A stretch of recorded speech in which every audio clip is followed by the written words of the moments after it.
Oklahoma City proving to be complementary, the Untouchables fostered an entourage that ensured the commission of engagements. The financial countenance being minimal, but enabling two members of the musical escapade, Gary and Jerry, developing a savings curriculum, Glenn being the exception. A good portion of his income consumed by his frequent visits to Lawton and family. A farewell to the Blue Roach rental, the three discovering a residence on South Barnes Street.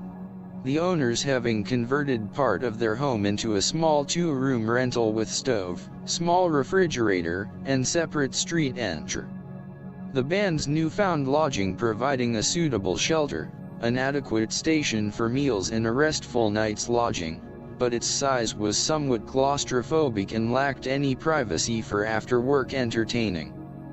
The rule of thumb, unless prior notification was given, if the light is on and the door is locked, knock 3 times, then return in 20 minutes. It was soon discovering the knocking rule was never needed, as the musicians were normally the recipient of an invitation. The accumulation in a savings account empowering Gary to fulfill a long-desired aspiration, the acquisition of a car. Southwest 29th Street was a main east-west thoroughfare on the south side, connecting with US 77 and Interstate 35 on the east. Many of Oklahoma City's pre-owned car enterprises finding this roadway very profitable, with many locations. Once having accumulated a sufficient amount of funds, Jerry supplying the transportation, the pianist began a car shopping endeavor, discovering his long-desired avidity for a certain genus on the used car lot. A 1954 Oldsmobile convertible. A certain stature evolves with the purchase of your first automobile, a perception of liberation, knowing you are the publisher of your purpose and have the capability to pursue your quest. The remembrance from his early teen years surfacing again, the recollection of Mountain Boulevard, the fragrance of the mowed hay with its damp moist aura, the open-air carriage bathed by a moonlit effervescence. All associated when cruising after work at the signal station in Ted Riley's 1950 Olds convertible. The airings of the convertible conveyed a license of deliverance. But the vivacity of ownership began to wane in proportion to the automotive number of faults that soon materialized from purchasing an inexpensive used car. The presence of reality never wanes. A bargain is not always a bargain. The new auto owner discovering that brake master cylinders do cost. Driving down Classen Boulevard, he impinged the brake pedal in anticipation of stopping, the pedal depressing to the floorboard with no effect, but finally managing a successful stop. Upon examination, ascertained brake fluid present on the firewall below the master cylinder, a good indication of the problem. After refilling the cylinder, Gary progressed to Brotherton's garage on Southwest 29th and Agnew. He was acquainted with Hap and Ronnie Brotherton, both members of the Oklahoma Stock Car Racing Association's board of directors, who in the past commissioned a performance by the Untouchables at their awards banquet. Ron replacing the master cylinder, offering some professional automotive advice to the musician, trade it. Glenn needing to make a trip to Lawton, requesting Gary to follow his Plymouth station wagon to his wife's family's residence where June was staying, the drummer ceding his car to June for the coming week.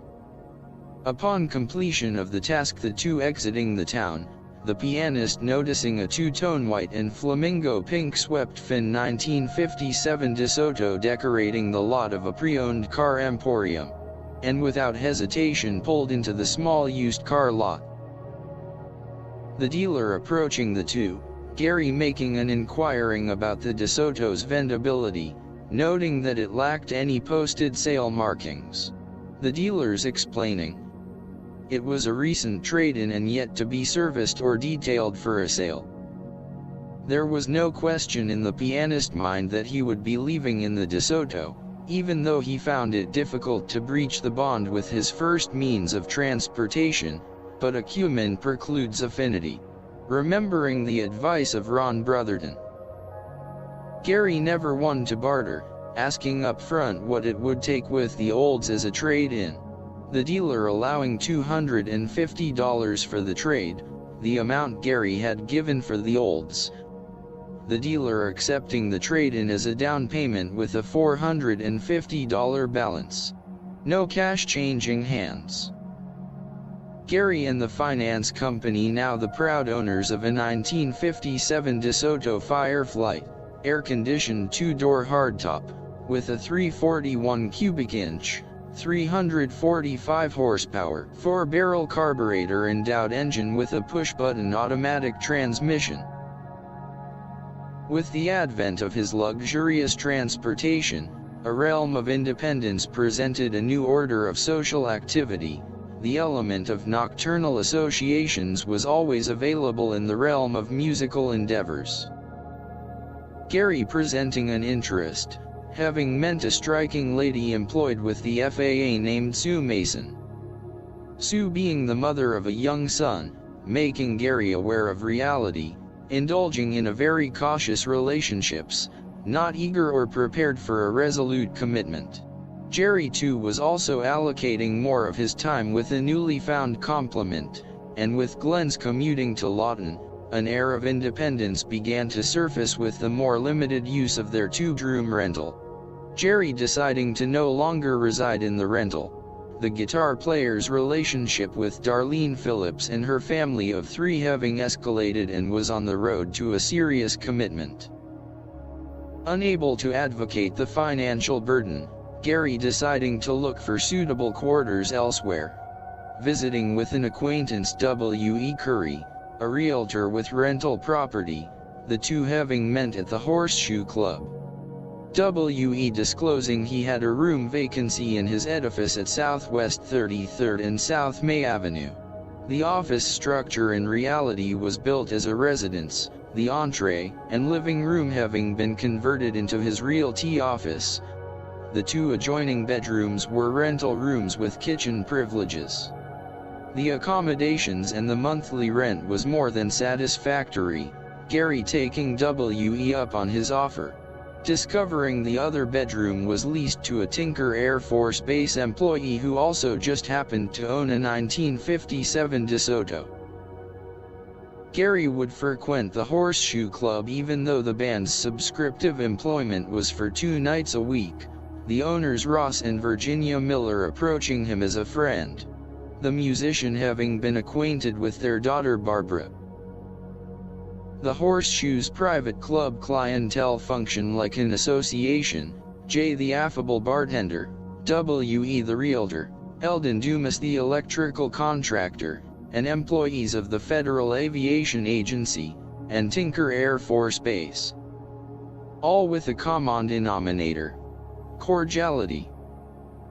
Late afternoons would often find Gary conversing with a prospective nocturnal audience participant, and on this occasion visiting with a Tinker employee, making the acquaintance of Helen Street.